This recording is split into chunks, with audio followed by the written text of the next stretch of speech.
आउज़ बिल्लाहि मिनश्शैतानिर्रजीम बिस्मिल्लाहिर्रहमानिर्रहीम।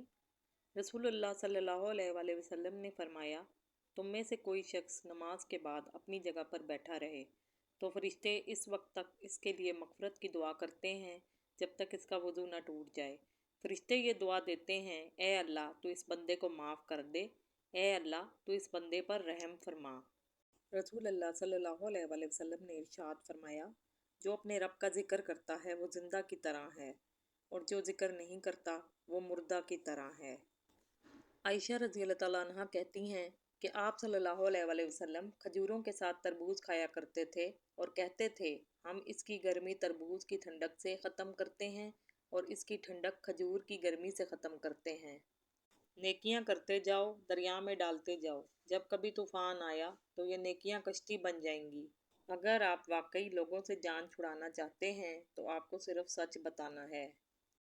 डिप्रेशन आ जाए तो इबादत करो, फिर भी डिप्रेशन आ जाए तो खैरात करो, फिर भी डिप्रेशन आ जाए तो मोहब्बत करो। अगर ज़्यादा डिप्रेशन आ जाए तो मासूम बच्चों को साथ रखना शुरू कर दो। अगर तुमने किसी मामूली से मासूम इंसान को बिला वजह दुखी कर दिया तो सारी कायनात का दुख जो है वो तुम्हारे सर पर बिला वजह आ जाएगा। गुफ्तगू ऐसे कीजिए कि उम्मीद के दिए जलें, दिल नहीं। कदर ऐसे कीजिए कि आपके आसपास वालों को जीने का हौसला मिले, मरने का नहीं। एहसास ऐसे कीजिए कि इंसानियों को इंसानियत का यकीन हो जाए, इंसानियत के उठ जाने का नहीं। आप फितरत के मुताबिक ज़िंदगी गुजारेंगे तो कभी गरीब नहीं होंगे, लेकिन अगर दुनिया के असूलों के मुताबिक गुजारेंगे तो आप कभी अमीर नहीं हो सकते। जल्दी सोने की आदत बनाएं, सोने का एक वक्त मुकर्रर करें और रात होते ही कोशिश करें कि मोबाइल साइड पर रख दें। कोई माकूल वजह नहीं जागने की तो सोना है। फजूलियात को छोड़ने की खुद पर पाबंदी लगाएं। रात की मुकम्मल नींद बहुत ज़रूरी है। दिन की नींद में वो तासीर या शिफा नहीं होती जो रात की नींद में है। हज़रत अली रज़ी अल्लाह तआला अन्हु ने इरशाद फरमाया, अल्लाह ताला कभी दो मुखलिस लोगों को जुदा नहीं करता। जुदा तब करता है जब दोनों में से कोई एक मुनाफिक हो। अल्लाह कभी मुखलिस को मुनाफिक से नहीं जोड़ता। हिटलर ने कहा था कि अगर कोई तुम्हारा दुश्मन ना भी हो तो फिर भी अपनी कौम को एक ख्याली दुश्मन से डराते रहो ताकि इसके डर से लोग तुम्हारी इताअत करते रहें। छोटे जहनों में हमेशा ख्वाहिशें और बड़े जहनों में हमेशा मकासद हुआ करते हैं। दौलत वरासत में मिल सकती है मगर पहचान अपने दम पर बनती है।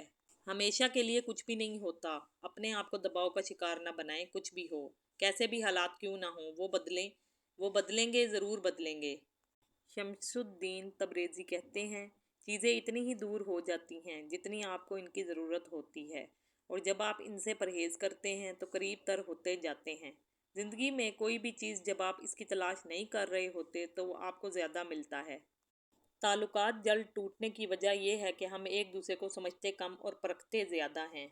जब तुम्हारे अंदर की खामोशी बढ़ जाए और बाहर का शोर भी ना सुनाई दे तो दिल को ज़िक्र इलाही से आबाद कर लो, अपने मकसद को पा जाओगे। मेरे नज़दीक ज़िंदगी की मुसीबतें कम करने का बेहतरीन तरीका ये है कि अपने आप को मसरूफ़ कर लिया जाए।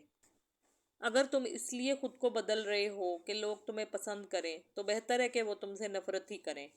चीज़ों को नज़रअंदाज करना सीखें, ये पुरसकून रहने का बेहतरीन तरीका है। लोग कहते हैं मनपसंद शख्स आपके सुकून की वजह होता है, जबकि मैं कहता हूँ कि आपका मनपसंद शख्स आपके डिप्रेशन की वाहिद वजह होता है। उसने कहा, मैंने मान लिया। उसने ज़ोर देकर कहा, मुझे शक हुआ। उसने कसम उठाई, मुझे यकीन हो गया। ये झूठ बोल रहा है।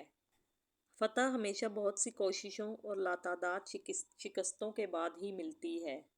लोग आपको बेवकूफ़ और कुन ज़हन ख्याल करते हों, ऐसे में बजाय इसके कि आप अपनी ज़बान खोलकर इनकी तस्दीक कर दें, चुप रहना ही भला। अरबी कहावत है, एक नस्ल की जहालत दूसरी नस्ल की रवायत और फिर तीसरी नस्ल का अकीदा बन जाती है। हम तब नहीं सीखते जब चीज़ें आसान होती हैं, हम तब सीखते हैं जब हम मुश्किलात का सामना करते हैं।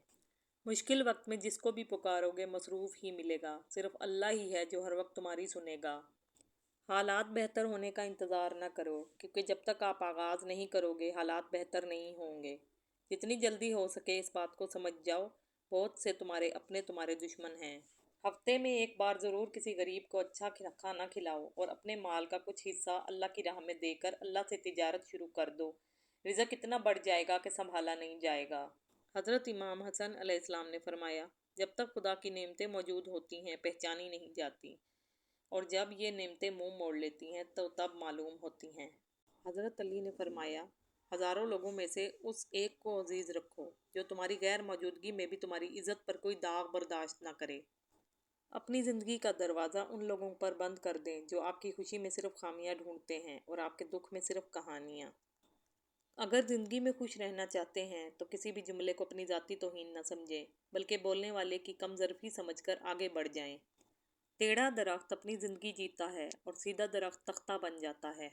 عقلیں اللہ کا بہترین عطیہ ہے، تو اس کی راہ میں صرف خرچ ہونی چاہیے۔ جو عقل مند ہیں وہ اپنی عقلوں کو اللہ کی ذات و صفات کے سمجھنے میں صرف کرتے ہیں۔ حضرت علی رضی اللہ تعالیٰ عنہ نے فرمایا، تم کسی کے ساتھ بھلائی کرو، اس کا بدلہ برائی کی صورت میں ملے تو سمجھ لو کہ تمہاری نیکی قبول ہوئی۔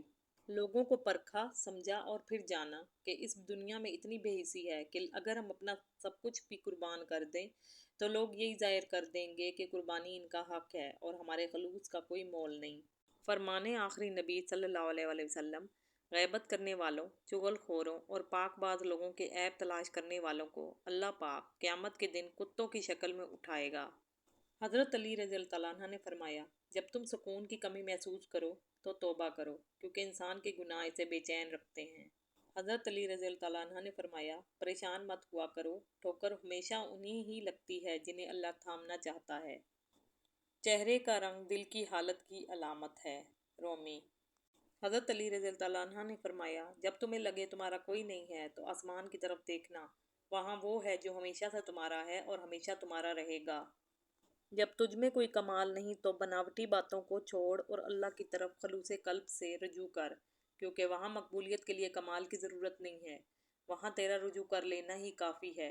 وہ ذات کھوٹے کو بھی خرید لیتی ہے، کیونکہ اس کا منشا منافع کمانا نہیں ہے، وہاں نفع اور معاملہ صرف اس بات پر ہے کہ وہ بہت کریم ہے۔ حق تعالیٰ کی عطا کے لیے قابلیت ضروری نہیں، جب عطا ہے تو قابلیت خود بخود پیدا ہو جاتی ہے۔ انسان وہی ہے جو اپنے خالق کو پہچان لے۔ بہت سے انسان شکل میں انسان ہیں لیکن ان میں انسانیت بالکل نہیں ہے۔ گرم دودھ میں تھوڑا سا سونف ڈال کر پی لیں، کمر کے درد سے ہمیشہ کے لیے چھٹکارا مل جائے گا۔ اس عورت سے شادی کرو جس عورت کے نیچے والے ہونٹ پر موٹا تل دیکھو، وہ عورت تمہیں دولت مند اور بادشاہ بنا دے گی۔ بدن میں طاقت لانے والے 3 خشک پھل: اول اناناس، خوبانی، کشمش۔ پرندوں میں سب سے پہلے کشتی نو میں طوطا داخل ہوا۔ قرآن مجید میں ہے کہ زقوم، ٹھوہر کا درخت جہنمیوں کو کھلایا جائے گا، اور حدیث میں ہے اگر زقوم کا ایک قطرہ زمین پر گر پڑے تو دنیا والوں کے کھانے پینے کی تمام چیزوں کو تلخ اور بدبودار بنا کر خراب کر دے۔ ابلتا ہوا پانی جو آلو کو نرم کر دیتا ہے وہی انڈے کو سخت بنا دیتا ہے۔ یہ حالات نہیں جو انسان کو مختلف بناتے ہیں بلکہ ان کی فطرت ہے۔ کدو شریف جسے لوکی بھی کہا جاتا ہے، یہ ایک معروف سبزی اور حضور اکرم صلی اللہ علیہ وسلم کی پسندیدہ غذا ہے۔ لوکی میں پائی جانے والے اجزاء کی تاثیر قدرتی طور پر ٹھنڈی ہوتی ہے، جو گرمی کا اثر کم کرنے کے ساتھ ساتھ تھکن کا احساس بھی گھٹا دیتی ہے۔ سفید مرچ میں مانع تکسید اجزاء بھی پائے جاتے ہیں جو خون کی گردش کو بہتر بناتے ہیں، جن سے جلد شاداب اور تر و تازہ نظر آتی ہے۔ یہ ہاضمے کے نظام کو بہتر کرتی ہے اور آنتوں کو بھی صاف رکھتی ہے۔ سفید مرچ بالوں کے لیے مفید ہے۔ بالوں کی بہترین افزائش کے لیے سفید مرچ کے سفوف کو کسی بھی ہیئر ماسک میں شامل کیا جا سکتا ہے۔ کسی کا محتاج نہ بننے کے لیے جو شخص ہر نماز کے بعد 80 مرتبہ اسم الہی یا حاکموں پڑھے گا، انشاءاللہ مرتے دم تک کسی کا محتاج نہیں رہے گا۔ ٹانگوں پنڈلیوں میں کڑول پڑنا۔ 2 کپ پانی میں تھوڑا سا تازہ پودینہ ڈال کر ابال لیں کہ پانی 1 کپ رہ جائے۔ شام 4 بجے یہ قہوہ باقاعدگی سے 2 ہفتے لگاتار استعمال سے جسم کے کسی بھی حصے میں کڑول پڑنے ختم ہو جائیں گے۔ دوران سفر اگر سواری کی طرف سے کسی پریشانی کا سامنا ہو تو بسم اللہ پڑھیں۔ رسول اللہ صلی اللہ علیہ وسلم نے فرمایا، یہ پڑھنے سے شیطان مکھی کی طرح چھوٹا ہو جائے گا۔ اوٹس جو خواتین کے لیے صحت کا خزانہ ہے، اس کا دلیہ بلڈ پریشر کو ہموار رکھتا ہے اور نظام ہاضمہ درست کرنے کے ساتھ دیگر بیماریوں سے دور رکھتا ہے، اور جو میں وٹامن B6 کی بھرپور مقدار موجود ہوتی ہے۔ اس میں موجود فولک ایسڈ بچوں میں پیدائشی نقائص نہیں ہونے دیتا۔ معدے کی تیزابیت: ہر کھانے کے بعد اس پغول کی بھوسی 2 چمچہ 1 گلاس دودھ میں ملا کر پئیں۔ یہ نسخہ معدے کی تیزابیت اور السر میں بھی بہت فائدہ مند ہے۔